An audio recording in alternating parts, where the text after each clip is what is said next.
Okay, you guys, we are back with another video. So, ever since last night, I've been doing videos on Hayden Panettiere's passing, right? Because this is our girl, this is our sister. Like, this girl, we love her and we're writing for her. You know how they say, we write at dawn? We write at dawn. Because I think it is just way too convenient wherein every time things aligns in a particular way for celebrities, they either pass away from pneumonia or a drug overdose. It's too often and it's too convenient for a lot of people at this time. So, many of us believe that something else is up. And you know what they do at times? They know that these people are taking stuff, and what they do is to often get people close to them, and they poison their stash, and they know exactly how to poison their stash to cause or to trigger an overdose, and then it's going to look as though it is an accidental overdose. And sometimes later you may hear stories around, gossips around, but these people don't care. They just want to know that even though we know the truth, we cannot prove the truth.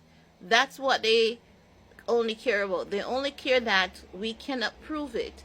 Like so many celebrities have died from, if you know the number of celebrities that have died from pneumonia, you'd wonder what the heck is wrong.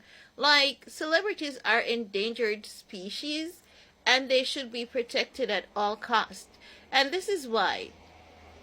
You see, if you're a celebrity, and let's say, for example, content creators talk about you a lot, even though we talk a lot of shit a lot of the times, do like Kim Kardashian and her family.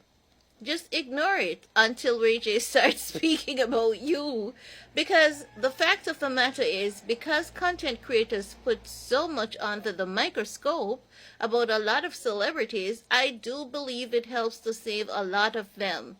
Kanye West is one primary example of that. If it wasn't for Kanye's fan base and the chatterbox content creators like myself, who love to talk about the six-figure people, because who's talking about poor people? Like, who wants to talk about people that is poor like them? Honey, not me. I ain't got no time for you, boo-boo. You have to be making 6 figures USD daily for me to talk about you. Hello? If that celebrity is making less than 6 figures USD daily, you're not a celebrity in my eyes. I don't see you, boo-boo. I don't care if you have 5 minutes of fame going on the internet. Good luck with that, and I hope you take it into something useful. But you have to be making consistently 6-figure USD daily for me to be under your radar, or for you to be under my radar. If you ain't doing that, I want nothing to do with you, boo-boo. Absolutely nothing. Okay? But let's talk about Aiden's autopsy, because this one was quick. It's as though they knew that we would be up their assets, and they're like, oh, quick. Let's do this. So the first thing they told us is that they found a nasal spray where she died. She was found Sunday at about 1:30 p.m. She was at a luxurious apartment, and a friend called 911. She was in cardiac distress. They did CPR and other life-saving methods trying to revive her, but it never worked, and she was pronounced dead. Now, what they're saying is that the autopsy has been completed and her cause of death is pending further investigation. But they're already telling us it's an OD, but they have to do their official investigation, right?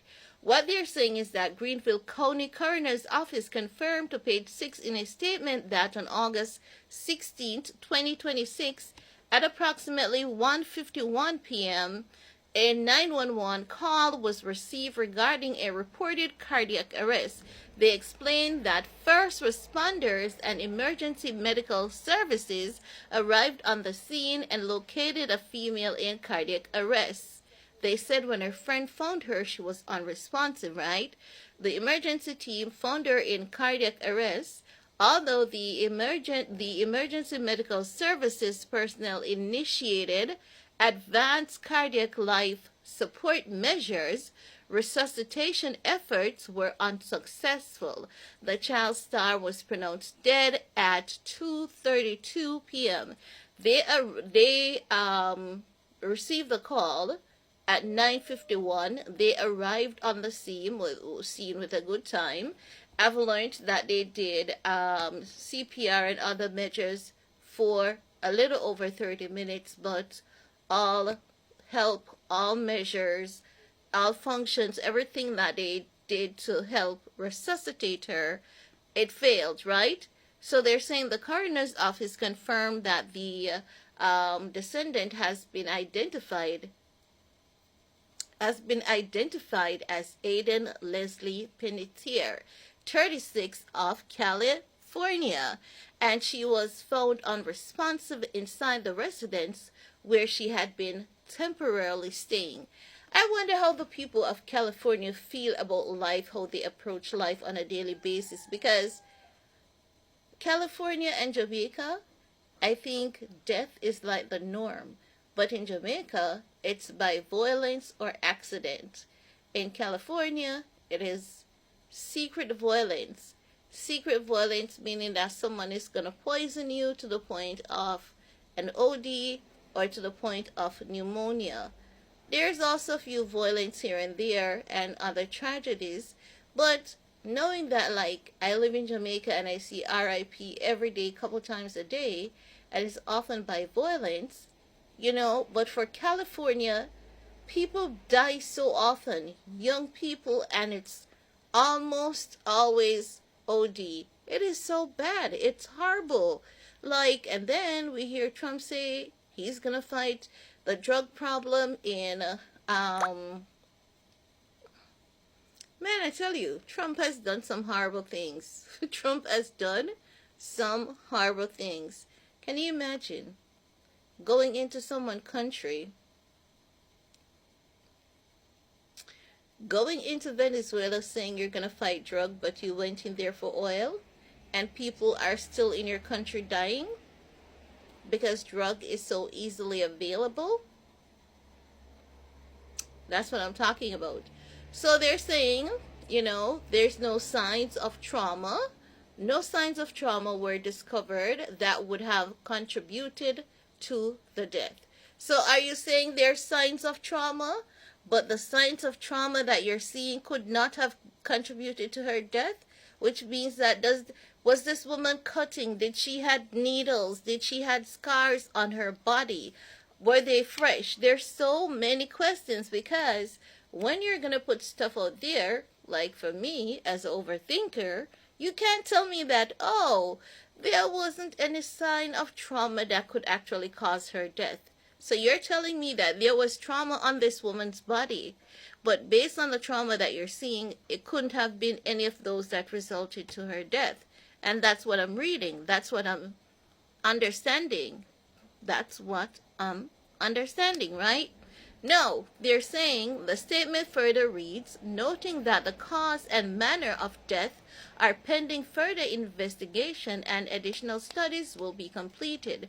This investigation remains active and ongoing. No further details are available for release at this time.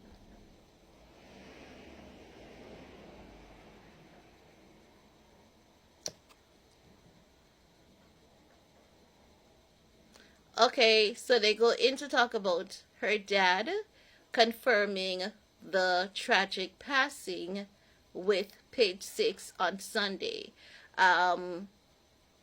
We don't need to go into that because I think we have covered everything else. We covered the narcan being found on the bed beside her, and the list goes on. So that's all, guys. That's it for this video. Nothing else major for now. We're gonna come back as the updates progress.